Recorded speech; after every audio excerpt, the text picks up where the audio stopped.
Ota, biroz sekinroq bo'ling. Juda og'riyapti, dedim titroq ovozda. Otam bir zum to'xtadi. Yuzida xavotir va ovozida mehr bor edi. Qo'rqma buvijon, ish biroz qiyin, lekin og'riqingiz tugashi bilan pasayadi. Men jim qoldim. Ko'zlarimning chekkalaridan yoshlar oqdi. Otam menga yordam berishga harakat qilayotganini bilardim, lekin baribir og'riq yuragimga tegib turardi. Do'stlar, mening ismim Himi. Men 21 yoshdaman. Qaynotamning ismi Riyaz. Men turmush qurganimga atiga 5 oy bo'ldi.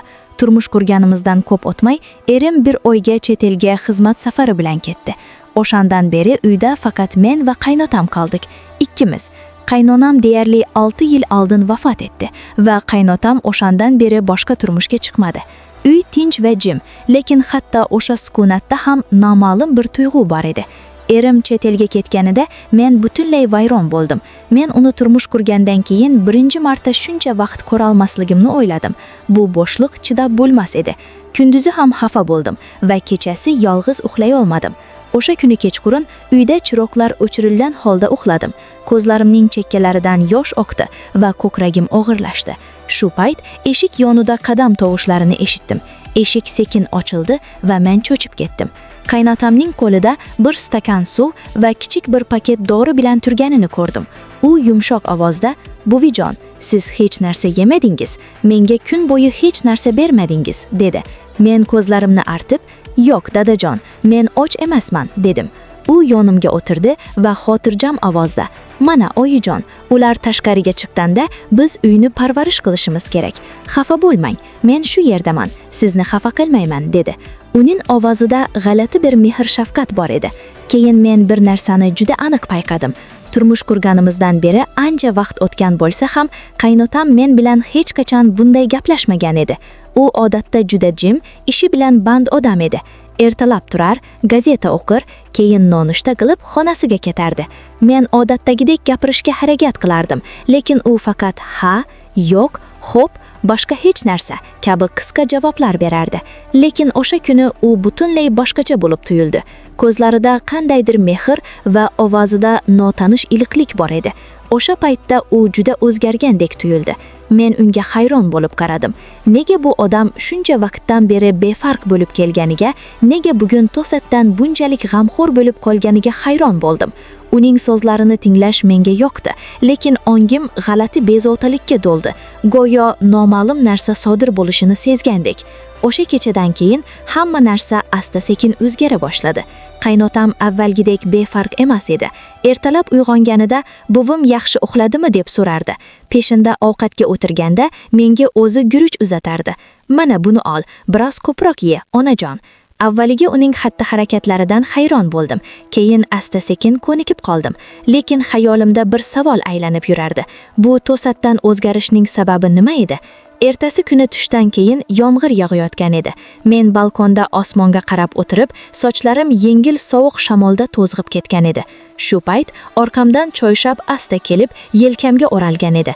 Men hayrat bilan boshimni ko'tarib, qaynotamning u yerda turganini ko'rdim va "Sovuq bo'ladi, buvijon, qo'yammang", dedi.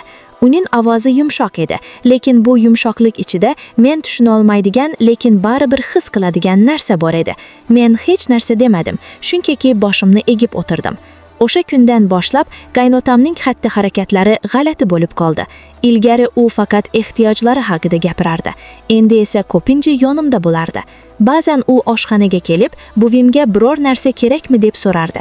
Ba'zan u eshik oldida turib, nima qilayotganimni ko'rardi. Uning nigohida ilgari hech qachon his qilmagan chuqurlik bor edi. Avvaliga ehtimol u yolg'iz yashagani uchun ozgina mehr ko'rsatayotgandir deb o'yladim, lekin asta-sekin bu mehrga boshqa narsa aralashib borardi. Kechasi uxlab qolganimda eshikning narigi tomonida yumshoq va tiniq qadam tovushlarini eshitdim. Eshik yonida kimdir jimgina turganidek tuyuldi. Bir kuni kechasi to'satdan uyg'onib, eshik tagidan yorug'lik tushayotganini ko'rdim. Sekin o'rnimdan turib, titragan qo'llarim bilan eshikka bordim. Eshikni yengil ochishim bilan otamni divanda o'tirib, xonamga qarab turganini ko'rdim. Yorug'lik uning yuziga tushayotgan edi. Ko'zlari chuqur o'yga to'la edi. Ko'kragim qattiq ura boshladi va men eshikni asta-sekin yopdim. O'sha kechadan keyin endi normal bo'la olmadim. Hamma narsa noma'lum, sirli noqulaylik tug'dirayotgandek tuyuldi. har lahza o'zimni xotirjam tutishga harakat qilardim. Ehtimol uyning sukunatiga haddan ortiq sezgirli bo'lib qolgandirman deb o'yladim. Lekin vaqt o'tishi bilan hamma narsa g'alati bo'lib ketdi. Bir kuni ertalab oshxonaga kirganimda pechka yonida turgan sut idishi ag'dirilganini ko'rdim, lekin hali uyg'onmagan edim. Pastki qavatga kimdir kirganidan darak yo'q edi. Boshqa kuni esa xonamning eshigini ichkaridan qulflab qo'ygan bo'lsam ham ertalab biroz ochiq turganini ko'rdim. Go'yo kimdir kirib biror narsa qilgan, lekin hech qanday iz qoldirmagandek tuyuldi. Qaynatam avvalgidek xotirjam o'zini tutardi. Ba'zan u menga, "Buvijon, yuzingizdagi charchoqni ko'ryapman. Nega uxlayapsiz?" derdi. Men shunchaki kuldim, lekin ichimda qo'rquv kuchayib borardi. Keyin bir kuni kechasi men mehmonxonada yolg'iz o'tirgan edim. To'satdan yuqori qavatdagi xonadan mayin ovoz eshitildi. Go'yo kimdir sekin yurayotgandek.